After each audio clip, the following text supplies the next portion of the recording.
भगवान बड़े सुंदर हैं, ऐसी सुंदरता कहीं देखने को मिल ही नहीं सकती। वरहा पेडम नटवर बपो कर्णयो कर्णिकारम बिभ्रदवासः कनक कपि संवैजयन्तीं चमालाम्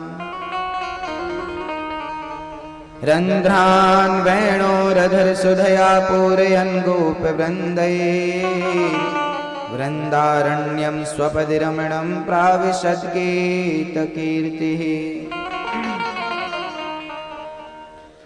भगवान इतने सुंदर हैं कि जो देखता है मस्त हो जाता है, भगवान को देखने में मन लग जाता है। उनके समान जगत में कौन होगा इतना सुंदर।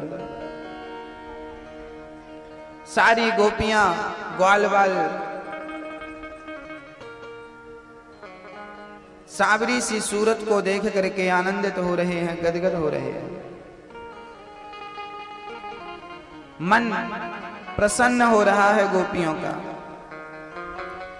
अभी नंदोत्सव चल ही रहा था कि नंद बाबा को याद आ गया कि मुझे कंस को बधाई तो देनी ही चाहिए। और कंस को बधाई देने के लिए नंद बाबा ने छकड़ों में सामान रखा और ब्रजवासियों के सहित चल पड़े।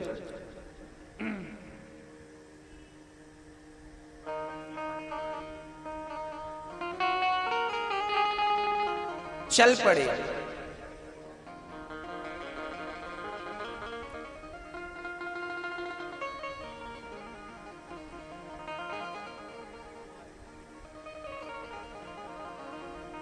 जैसे ही वो मथुरा पहुंचे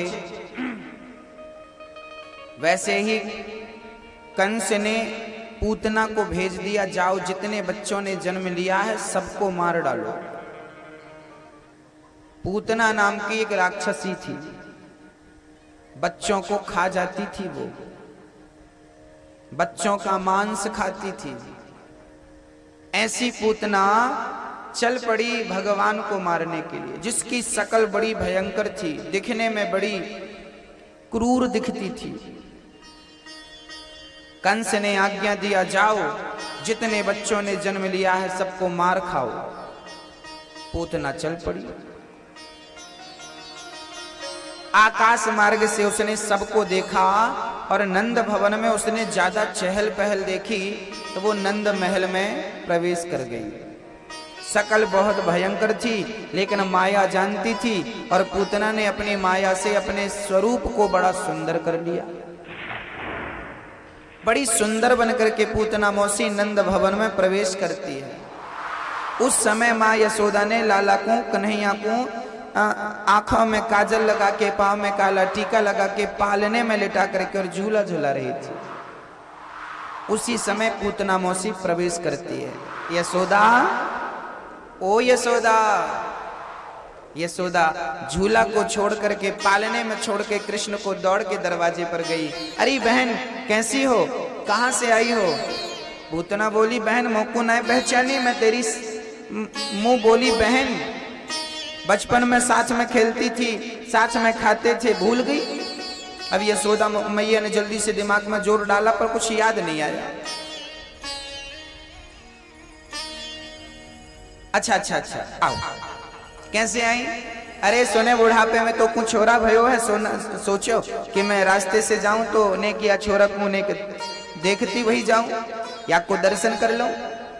अच्छा आओ बहन बैठो, मैं पानी लेके आती हूं। जैसे ही माँ यशोदा पानी लेने गई, पूतना को लगा कि मौका अच्छा है।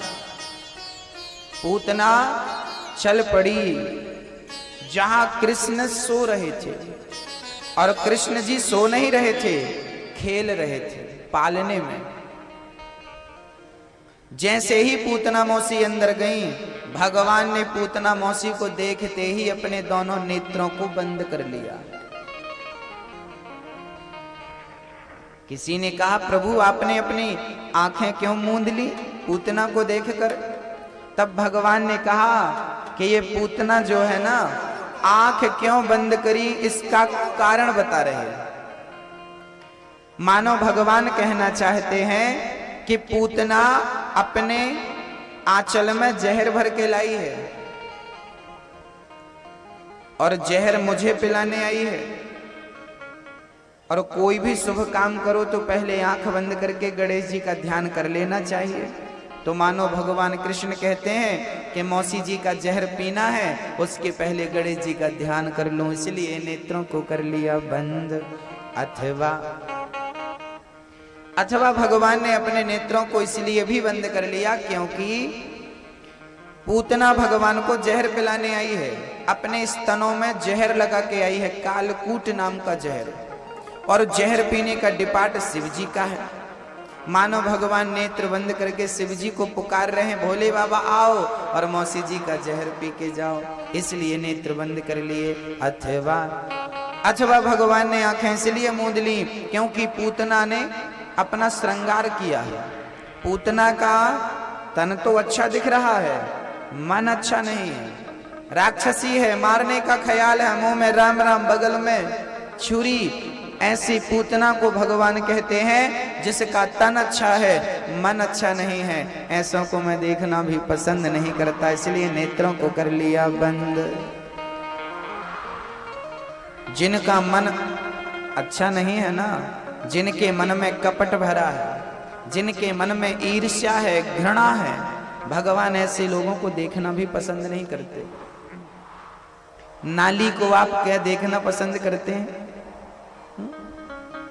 नाली कितनी गंदी होती है ना, कभी विचार करना तो आपको पता चलेगा कि उस नाली से ज्यादा आपने अपने हृदय को गंदा कर रखा है। जब नाली बनती है तो गंदी होती है, फिर उसमें जब गंदा पानी मल मूत्र जब जाने लगता है तब वो गंदी, फिर उसे कोई देखता नहीं। ऐसे ही जब हमारा जन्म हुआ था तब हमारा अंतःकरण बड़ा पवित्र था, लेकिन फिर द्वेष, कपट, क्रोध और वासना के कारण हमारा हृदय अपवित्र हो जाता है। अरे नाली में उतनी दुर्गंध नहीं है जितनी दुर्गंध लोगों के विचारों में है। नाली और नाले में उतनी दुर्गंध नहीं है जितनी दुर्गंध लोगों के विचारों में है। नाली शायद इतनी गंदी नहीं है जितना गंदा लोगों का हृदय हो चुका है, मन हो चुका है, मन गंदा है। इसलिए भगवान ने पूतना को देखने से भी इनकार कर दिया, मैं देखूंगा भी नहीं क्योंकि इसका मन अच्छा। भगवान उसे देखते हैं जिसका मन अच्छा होता है। निर्मल मन जन सो मोहि पावा, मोहि कपट छल छिद्र न भावा। जिसका मन निर्मल है, जिसका हृदय पवित्र है, उसे भगवान देखते हैं, है ना। इसलिए अपने मन को निर्मल करिए। मन की मैल जरूरी है कि आप उसे धुलें। बुढ़ापा आ गया, अभी भी गांठें लगी हुई हैं, किसी से घृणा मत करिए, नहीं तो जिससे आप घृणा करते हैं उसका कुछ बिगड़ने वाला नहीं है, आपका पहले बिगड़ जाएगा। आपका नुकसान ज्यादा है क्योंकि आपने वो घृणा अपने हृदय में रख रखी है और वो आपके अंदर है, तो आपको नुकसान दायक है। सुई आपने दूसरों को चुभोने के लिए रखी है लेकिन अपने जेब में रखी है, तो वो आपको भी नुकसानदायक है कि नहीं। धोखे से हाथ चला गया तो वो आपको चुभ जाएगी। सुई आपने अपने जेब में रखी है कि किसी को मैं चुभो दूंगा, वो बाद में चुभेगी किसी और को, पहले आपको चुभ सकती है। इन बुराइयों से नुकसान सामने वाले का कम है, स्वयं का ज्यादा है। इसलिए भगवान कहते हैं अपने मन को साफ करो। आप अपने घर में झाड़ू लगाती हो कि नहीं मैया जी? लगाती हो ना। आप अपने घर में झाड़ू लगाती हो तो घर पवित्र हो जाता है। आप अपने अंतःकरण में भी तो झाड़ू लगाया करो, क्योंकि ये भी तो गंदा है। भगवान क्यों नहीं आते?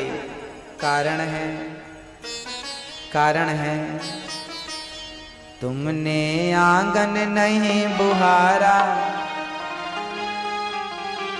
चंचल मन को नहीं सुधारा, कैसे आएंगे भगवान, कैसे आएंगे भगवान। तुमने आंगन नहीं बुहारा, बुहारा मतलब साफ किया, झाड़ू लगाया। तुमने आंगन नहीं बुहारा, चंचल मन को नहीं सुधारा, कैसे आएंगे भगवान, कैसे आएंगे भगवान, कैसे आएंगे भगवान, कैसे आएंगे भगवान, कैसे आएंगे भगवान, कैसे आएंगे भगवान, कैसे आएंगे भगवान, कैसे आएंगे भगवान। निर्मल मन जन सो मोहि पावा, मोहि कपट छल छिद्र न भावा।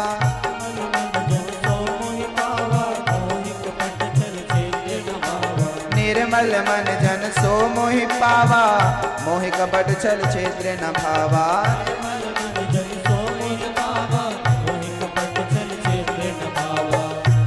तुमने आंगन नहीं बुहारा, चंचल मन को नहीं सवारा। तुमने आंगन नहीं बुहारा, चंचल मन को नहीं सवारा, कैसे आएंगे भगवान, कैसे आएंगे भगवान, कैसे आएंगे भगवान, कैसे आएंगे भगवान, कैसे आएंगे भगवान, कैसे आएंगे भगवान, कैसे आएंगे भगवान, कैसे आएंगे भगवान, कैसे आएंगे भगवान, कैसे आएंगे भगवान।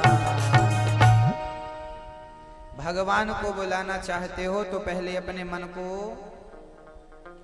साफ करिए।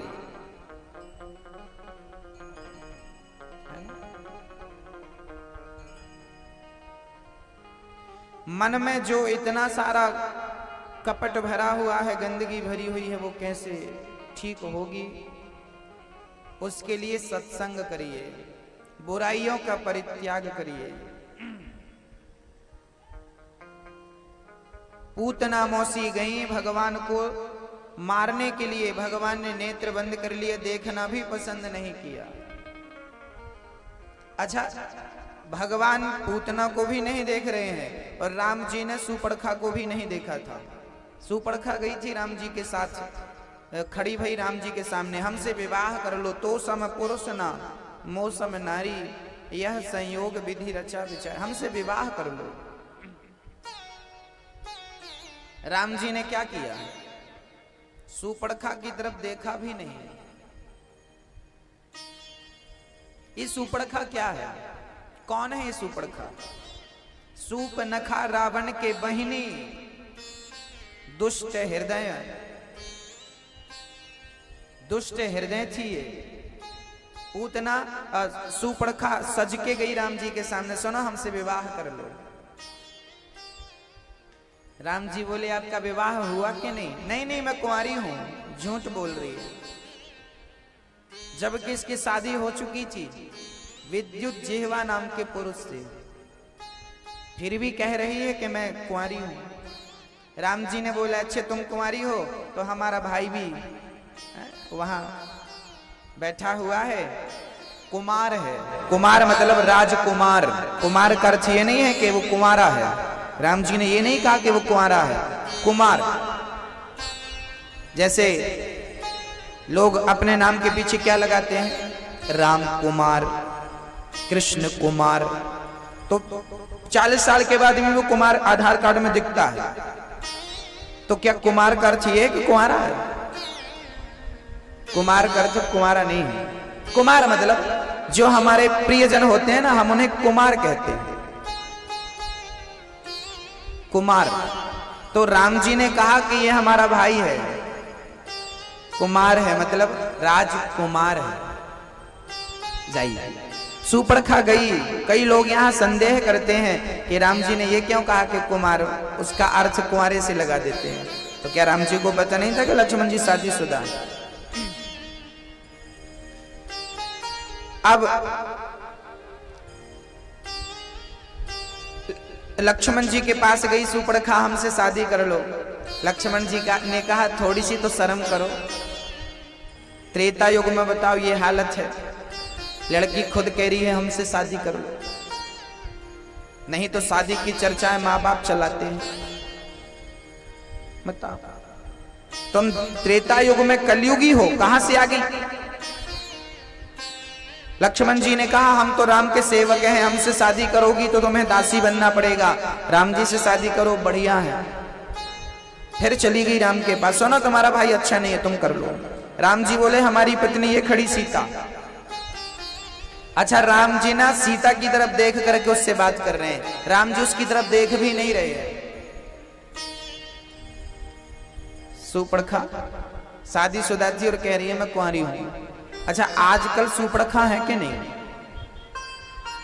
आज भी बहुत सारी सुपड़खाएं मिल जाएंगी हर शहर में, हर गली में, हर मोहल्ले में 2-4 मिलती हैं। इनकी पहचान क्या है वो मैं आपको बता दूं। जिनके अंदर ये लक्षण हो समझ लेना कि ये सुपड़खा की भतीजी है। सुपड़खा शादीशुदा थी और कह रही थी कि मैं कुंवारी हूं। जो स्त्री शादी के बाद अपनी मांग ना भरे, जो स्त्री शादी के बाद चूड़ियां पहनने में शर्माए, जो स्त्री शादी के बाद मंगल सूत्र पहनने में शर्माए, ये सुपड़खा की भतीजी। आज बहुत सारी स्त्रियों के लक्षण देखे जाते हैं। एक मैया जी ने तो यहां तक पहन रखी चूड़ियां और दूसरा हाथ पूरा खाली। हमने कहा क्यों? बोले फैशन। हमने कहा आग लगे तुम्हारे फैशन में, ऐसा फैशन। आजकल नई नई बहुओं के आपने चोचले देखे होंगे, मांग तो भरती ही नहीं है, भरती भी है इतनी सी और इसको भी फिर बाल से ढक लेती है, कोई देख ना पाए। हमें कोई ये ना कहे कि तुम शादीशुदा हो, कुंवारी दिखना चाहती हैं, शादी क्यों की फिर? और इसमें ना उनसे ज्यादा उनकी मम्मी की गलती है। क्या शिक्षा और क्या संस्कार दिए आपने अपनी बेटी को? अरे शादी नारी का सौभाग्य है। कहते हैं जिस नारी के 16 श्रृंगार होते हैं वो सौभाग्यवती है ना? और आप स्वयं अपने सौभाग्य को छिपाना चाहते हैं।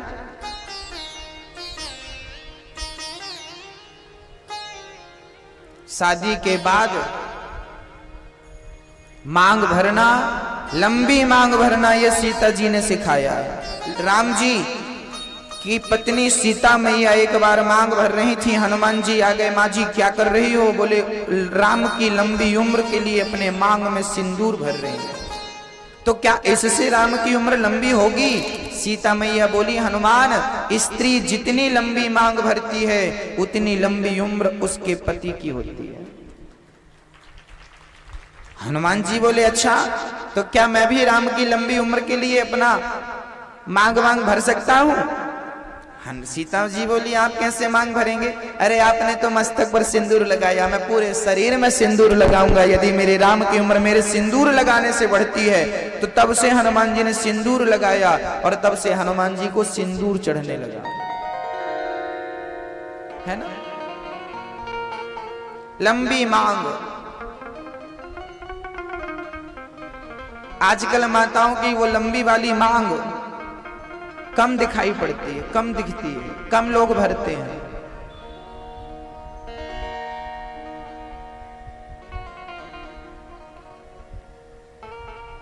सुपड़खा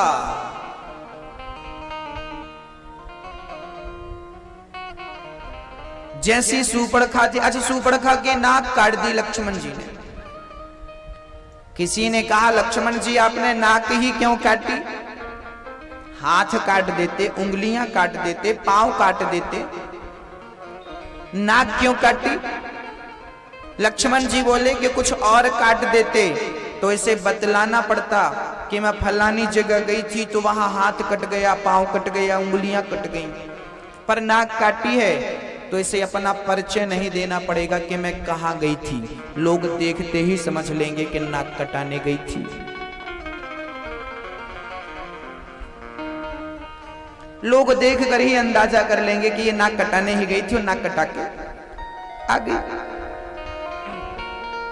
तो ऐसी उल्टा स्त्रियों की नाक ही कटती है जो अपने पति को छोड़ करके अन्यत्र दूसरे पति से मतलब दूसरे पुरुष से मोह करती है, उसे कुलटा नारी कहते हैं।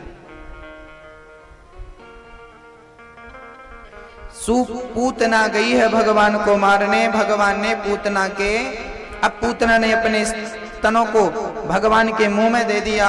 भगवान ने कहा कि चलो अब आई है मौसी, उद्धार कर ही देते हैं। पूतना के आंचल में थोड़ा दूध था, भगवान ने दूध पिया। अब थोड़ा जहर भी था, जहर भी पिया। अब जहर भी खत्म, दूध भी खत्म, पूतना के प्राण बचे। भगवान ने प्राणों का पान करना शुरू कर दिया। पूतना चिल्लाई, बालक छोड़ दो, छोड़ दो, छोड़ दो। भगवान बोले, मौसी जी हम जल्दी से पकड़ते नहीं हैं, और पकड़ लेते हैं तो फिर कभी छोड़ते नहीं। पूतना भगवान को लेकर भागी, भगवान ने प्राणों का पान किया, पूतना धड़ाम से गिर पड़ी। पूतना का गोविंदाय नमो। पूतना के प्राणों का पान किया भगवान ने। पूतना इतना विशाल शरीर बनाती है अपना कि 6 कोस का जंगल टूट गया पूतना के शरीर से। पूतना का एक हाथ तो यमुना के उस पार गिरा। नंद बाबा वहां से लौट रहे थे, पता चला पूतना के हाथ कोई ब्रजवासियों ने पुल समझ लिया और पुल समझ करके पार हो गए। बाद में पता चला मौसी जी सो रही हैं, पता चला सो नहीं रही, सो गई राक्षसी। पूतना के प्राणों का पान किया। भगवान ने यशोदा मैया लाला को लेके जल्दी से गाय की पूंछ से नजर उतारती हुई माँ यशोदा लाला को पाले में लिटा रही है। और नंद बाबा ने पता किया कि ये कौन है, बोले राक्षसी मर गई। तुरंत शरीर को चिताओं में रखा नंद बाबा ने, और जब आग लगाई पूतना के शरीर में, पूतना के शरीर से सुगंध निकल पड़ी। परीक्षित ने कहा, प्रभु क्या ये कोई पुण्यात्मा थी? तब सुखदेव जी कहते हैं, पूतना लोके बालघ्नी राक्षसी रुधिरासना जिघांसयापहरये स्तनं दत्वापसद्गतिम्।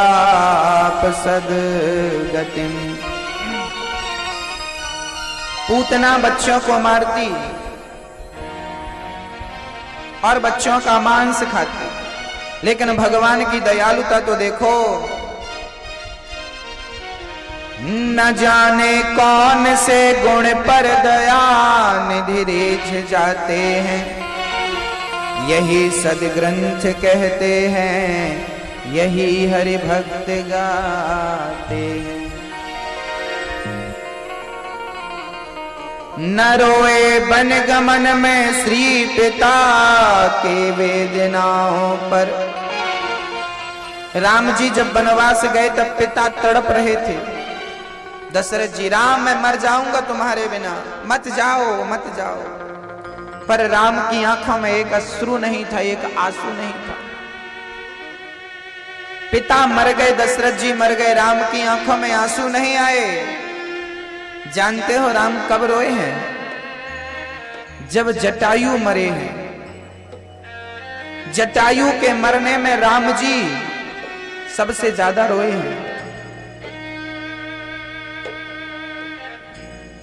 जंग वनवास के 14 वर्षों में राम जी केवल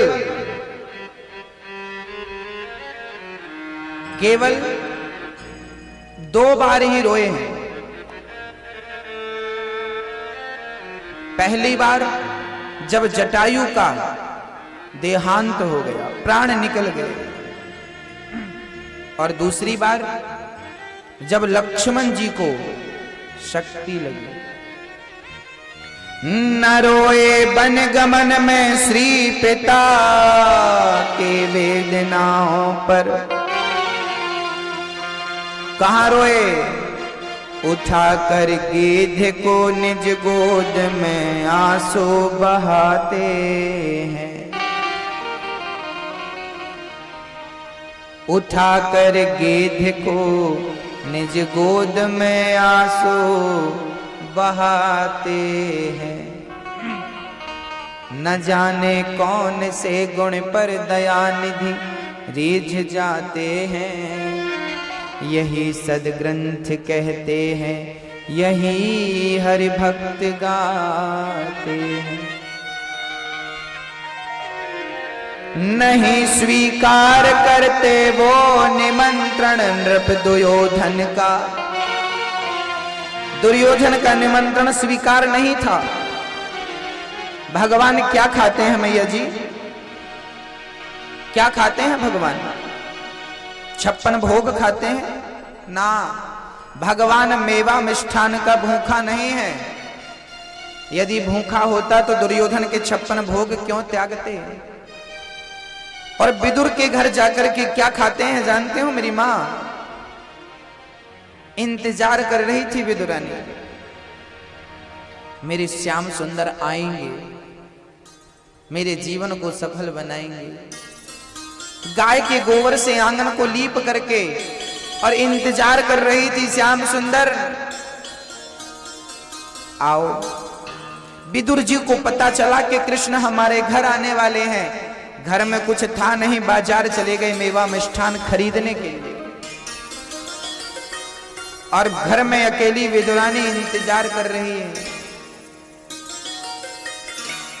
फिर सोचती है विदुरानी, मुझ गरीबनी के घर भला क्यों आएंगे भगवान? मेरे जैसे तो हजारों लाखों भक्त उनके हैं, मैं किस गिनती में हूं? सोच रही थी, विचार कर रही थी कि भगवान मुझे क्यों मिलेंगे?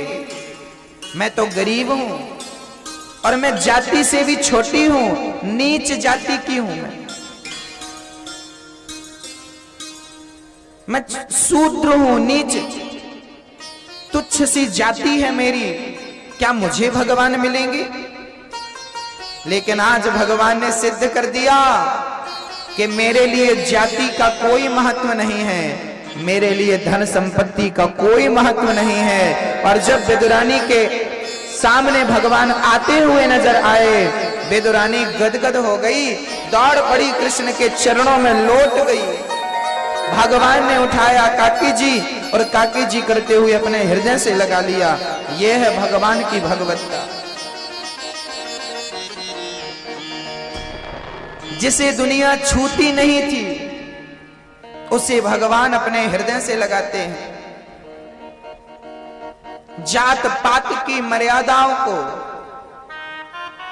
तोड़ते हुए भगवान आगे बढ़ते हैं। ये जात पात की मर्यादाएं, जात पात के ये मार्ग हम लोगों ने बना रखे हैं, मनुष्य ने बना रखे हैं। ईश्वर कोई भेद नहीं करता।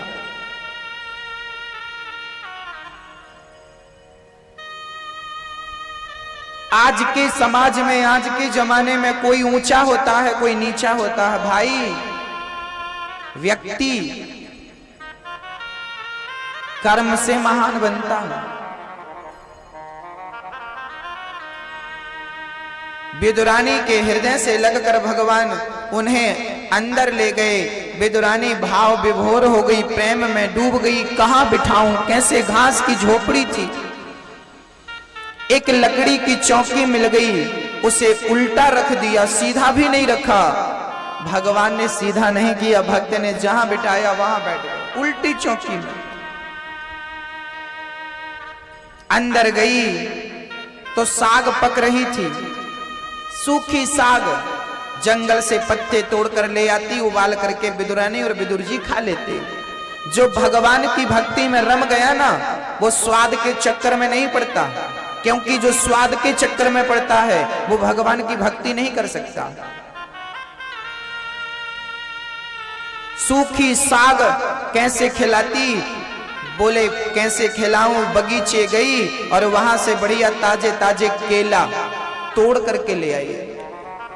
बैठ गई सामने विदुरानी, केला छीलती जाती, पर ध्यान केलों में नहीं था ना, ध्यान तो कृष्ण में था। इतने दिनों बाद दर्शन हुए हैं, मेरी भक्ति सफल हो गई। आपके घर आपके गुरुजी आ जाएं तो आप भूल जाते हैं कि क्या करूं और क्या ना करूं। और जिसके घर में जगत का पालनहार आया है वो कैसे याद करती कि मैं क्या कर रही हूं, कैसे याद रखती। भक्ति यही है, अपने आप को भूल जाओ।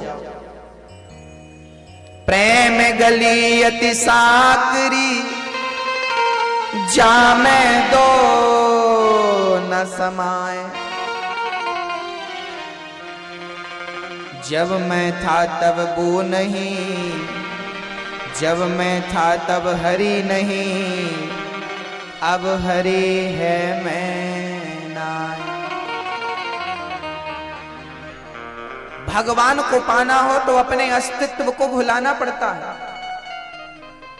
मैया जी, प्रेम की गली इतनी सकरी है कि इसमें दो नहीं आते, एक एक से एक ही आता है। समझ रही हो ना मैया?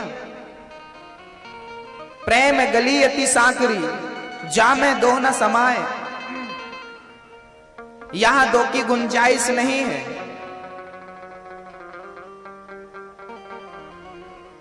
आपका नाम क्या है और आपके भगवान कौन है? तो दो हो गए कि नहीं? आप और आपके भगवान दो हो गए। और प्रेम गली इतनी सक्रिय है, इसमें दो नहीं आते। आप दोनों को एक ही होना पड़ेगा। जब मैं था तब हरि नहीं, मैं। आप क्या कहते हो? मेरा नाम ये है, मैं ये हूं, मैं। अभी आप हो तो उसकी आवश्यकता नहीं है, वो नहीं आएगा जब आप रह ही नहीं जाएंगे। आप बचेंगे ही नहीं, क्योंकि आप के भीतर वो इतना समा जाएगा कि उसकी अधिकता हो जाएगी और आपका लोप हो जाएगा। वो और आप एक हो जाएंगे। ये प्रेम है। समझ रहे हैं ना? जब मैं ना रह जाऊं, जब मैं ही हरि हो जाऊं,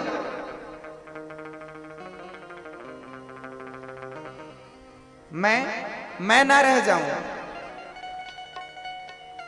सोने के बने हुए आभूषण, गोल्ड के आभूषण है, लेकिन जब उसे तेजाब में डाल दिया जाता है तो वही आभूषण, उस आभूषण का अस्तित्व खत्म हो जाता है। खत्म हो जाता है कि नहीं? क्या बचता है?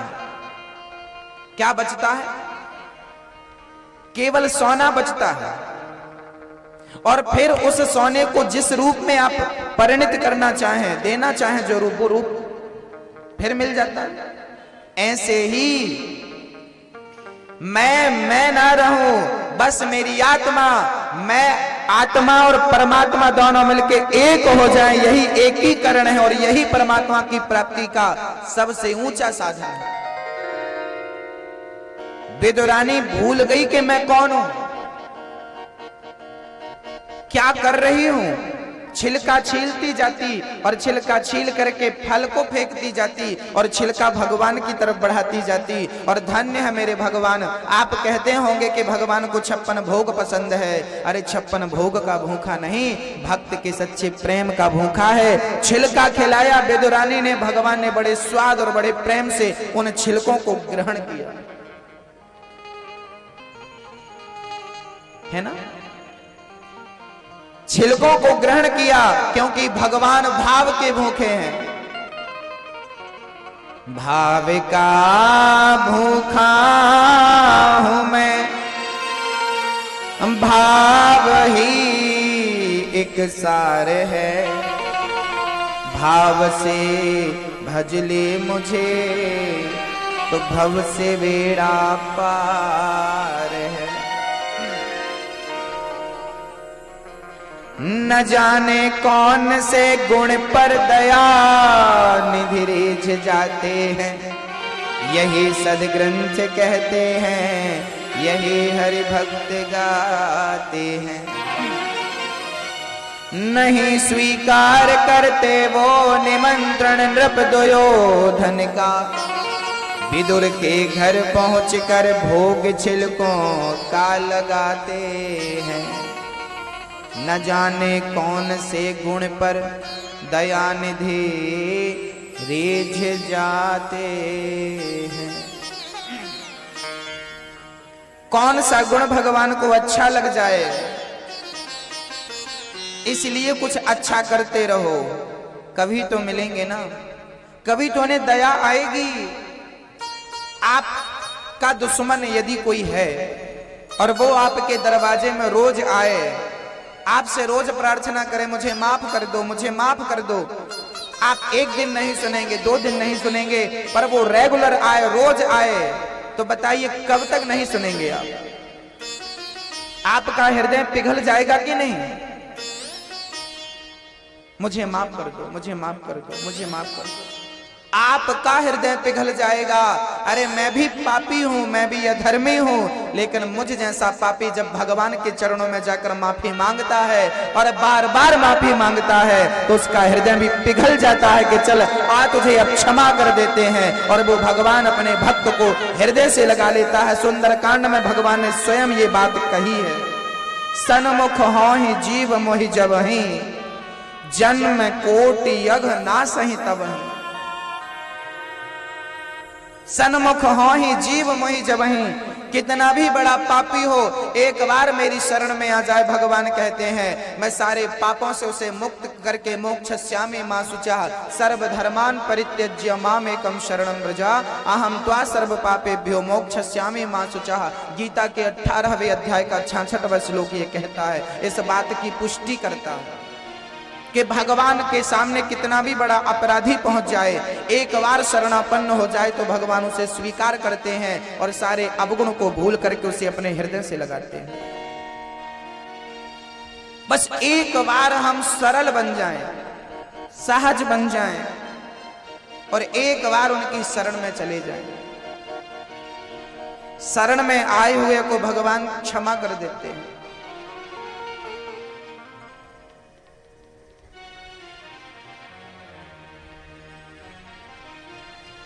और जब आप भगवान की शरण में जाएंगे ना, तो आपका पालन पोषण कौन करेगा?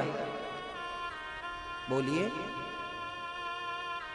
मैया जी, आप जब भगवान की शरण में जाएंगे तो फिर आपका पालन पोषण कौन करेगा? स्वयं भगवान करेंगे। कैसे? आपने कभी गाय पाली है? आपके घर में गाय है क्या? नहीं होगी। तो जिनके घर में है उनको जाकर देखना। गाय क्या होती है? गाय अपने मालिक की शरण में होती है। और जब गाय आपके खूंटे से बंधी होती है ना, तो बताइए गाय को चारा देना, गाय को भूसा देना, गाय को पानी देना किसकी जिम्मेदारी है? स्वयं गाय पानी पी लेगी? स्वयं गाय जाके घास ले आएगी? ना, ये जिम्मेदारी किसकी है? बोले मालिक की। गाय को जिसने बांध रखा है ये जिम्मेदारी उसकी है, और वो अपनी जिम्मेदारी निभाता है कि नहीं? शाम हो जाती है ना, तो मालिक को याद आती है, चिंता लगती है, मेरी गाय भूखी होगी। वो शाम को 1000 काम छोड़ के और जाता है, गाय को घास डालता है। मेरी गाय प्यासी होगी, 1000 काम छोड़ के जाता है और गाय को पानी पिलाता है। क्यों चिंता है उसे? क्योंकि गाय उसकी शरण में है और गाय का उसके सिवा कोई नहीं है, कोई आश्रय नहीं है। जब मालिक को इस बात का पता चल जाता है कि गाय का मेरे सिवा कोई नहीं है, तो वो समय से घास डालता है और समय से पानी पिलाता है। ऐसे जिस दिन भगवान को पता चल जाएगा कि आपके पास भगवान के सिवा कोई नहीं है, उस दिन भगवान स्वयं आपकी रक्षा करेगा, आपका पालन करेगा। जैसे गाय शरण में जाती है, ऐसे हमें भी उस परमात्मा की शरण में पहुंचना है। एक बार शरणापन्न होकर तो देखो, एक बार शरण में आकर तो देख। मैं तेरी तस्वीर और तकदीर ना बदल दूं तो कहना। एक बार। हम मूर्ख हैं, जाते ही नहीं। शरण में चले जाओ बस। वो तो छिलका भी खा लेता है, वो तो जूठे बेर भी खा लेता है, वो तो सूखे चावल भी खा लेता है। आपने कभी सूखे चावल खाए? आप किसी के घर जाएं और सामने वाला आपको थाली में सूखे चावल लाके रख दे, सब खाओ। यार हमें जानवर समझा क्या? सूखे चावल खाएंगे? आपका अपमान हो जाएगा, आपको लगेगा मेरा अपमान कर दिया, मुझे सूखे चावल दे दिया। लेकिन सूखे चावल खाए थे कि नहीं सुदामा के? जगत के पालनहार ने सूखे चावल खाए।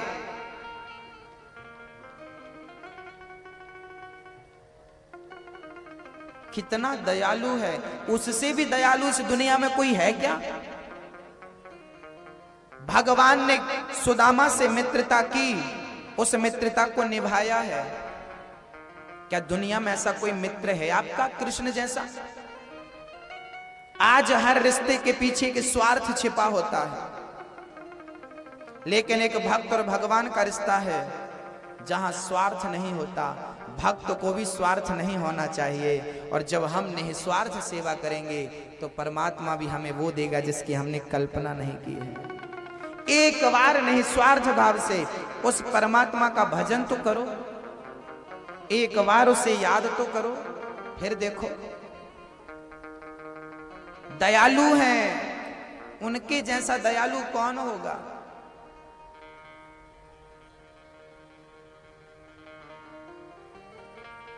न जाने कौन से गुण पर दयानिधि रीझ जाते हैं, यही सदग्रंथ कहते हैं, यही हरिभक्त गाते हैं।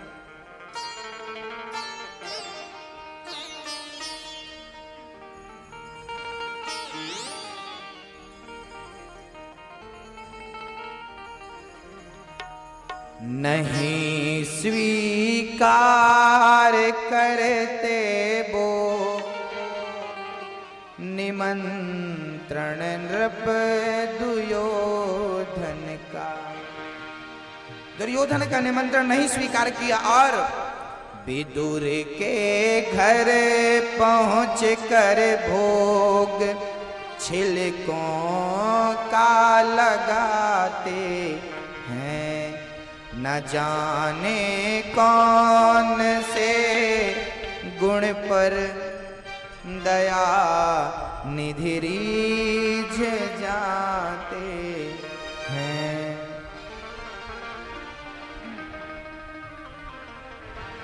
न जाने कौन से गुण पर भगवान, पूतना आई मारने, भगवान ने तार दिया, मारने वाली को तारता है तो आरती उतारने वाली को न जाने कौन सी गति देता होगा। बस सरलता से एक बार भगवान की शरण में चले जाओ। बस जब विभीषण जी आए शरण में राम जी की, तो विभीषण जी को राम जी ने राजा बना दिया। कहां का? लंका का।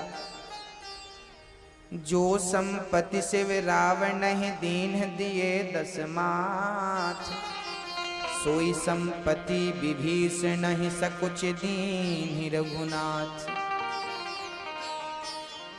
राम जी ने विभीषण को लंका का राजा बना दिया, राम जी ने भरत को अयोध्या का राजा बना दिया। किसी ने राम से पूछा कि यदि रावण आपकी शरण में आ गया तो रावण को कहां का राजा बनाओगे? राम जी बोले कि रावण मेरी शरण में आ गया तो मैं उसे अपने बैकुंठ का राजा बना दूंगा। ऐसे हैं भगवान, ऐसे हैं राम जी। और राम जी की सेवा कौन कर सकता है? राम जी की सेवा लक्ष्मण जी ने की है।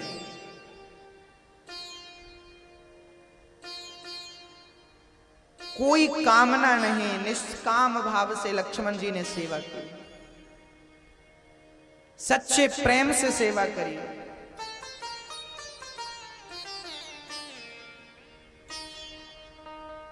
जब राम जी राजा बन गए, सीता मैया रानी बन गई, तो एक दिन गुरु वशिष्ठ जी ने लक्ष्मण जी की पीठ थपथपाई और लक्ष्मण जी से कहा, लक्ष्मण आपके जैसा भाई कभी किसी को नहीं मिलेगा। 14 वर्ष तक लक्ष्मण जी ने नारी का त्याग किया। सिर्फ नारी का नहीं, निद्रा का भी त्याग किया, और सिर्फ निद्रा का ही नहीं, आहार का भी त्याग किया, भोजन का भी त्याग किया। पूरी सभासदों को आज वशिष्ठ जी लक्ष्मण जी के बारे में समझा रहे थे कि 14 साल तक इन्होंने नारी का त्याग किया, निद्रा का त्याग किया और भोजन का त्याग किया। राम जी खड़े हो गए, गुरुजी लक्ष्मण ने नारी का त्याग किया है, निद्रा का त्याग किया है, मैं मान सकता हूं, लेकिन इन्होंने भोजन का त्याग नहीं किया। आपको शायद पता नहीं है, मैं दाना भर भर के रोज लक्ष्मण को फल फूल देता था। जो मैं खाता था वो जंगल के कंदमूल फल मैं अपने लक्ष्मण को भी देता था। कहो लक्ष्मण, आप खाते थे कि नहीं? लक्ष्मण चरणों में गिर पड़े राम जी के।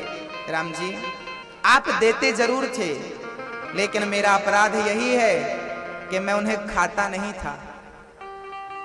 फिर मैं देता था तो क्या करते थे? बोले, मैं उस दौने से कह देता था कि मैंने सच्ची राम भक्ति की है, तो अभी राम की सेवा में लगा हूं, अभी खाने का समय नहीं है। जब मैं 14 वर्ष बाद लौटूंगा तब मैं राम का दिया प्रसाद ग्रहण करूंगा, खराब मत हो जाना। सारे दौने अयोध्या भेज देता था। राम जी बोले, यहां? बोले, यहां कैसे भेजते थे? बोले, आपके भजन की शक्ति इतनी है कि उस दौने को मैं यहां भेज देता था। राम जी बोले, कहां है? लक्ष्मण जी लेकर चले राम को, गुरु जी को और पूरी प्रजा को। एक स्टोर रूम था। लक्ष्मण जी ने उसे जब खोला तो उस रूम में ढेर सारे दौने रखे थे। राम जी ने गिनती कराई तो मात्र 4 ही दौने कम निकले। 4 दौने कम निकले। राम जी बोले, ओ भैया जी, ओ भैया जी, कथा सुन लो फिर चला लेना व्हाट्सएप।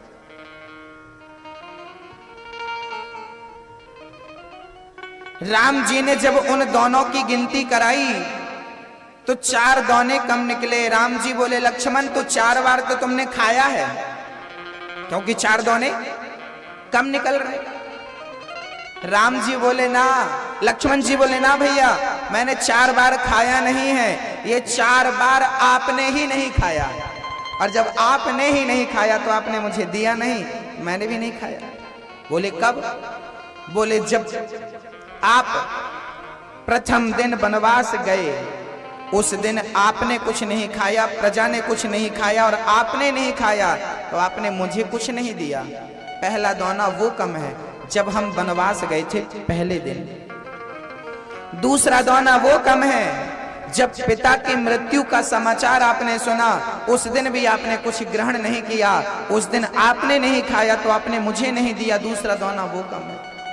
और तीसरा दौना जब सीता का हरण रावण ने किया, उस दिन आपने प्रसाद नहीं पाया, उस दिन आपने नहीं खाया तो आपने मुझे नहीं दिया।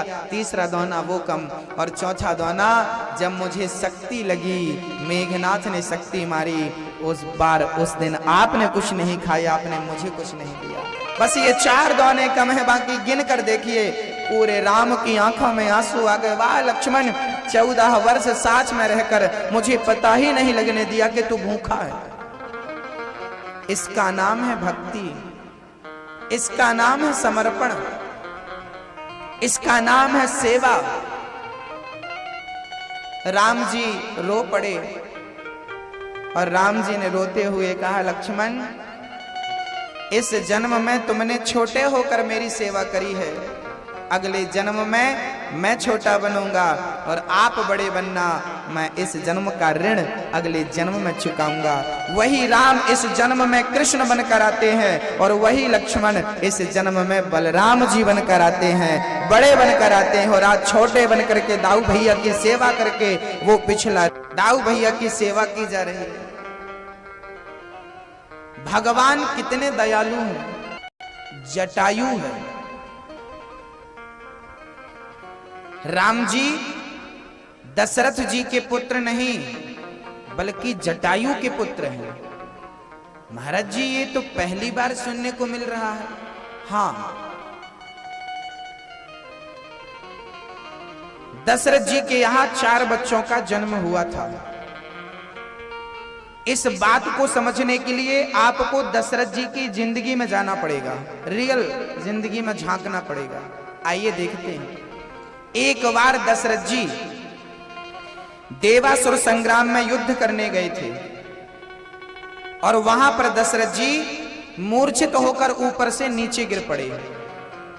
दशरथ जी नीचे गिर रहे थे, उनकी नजर जटायु की नजर दशरथ जी पर पड़ी और जटायु ने दशरथ जी को सुरक्षित नीचे उतारा।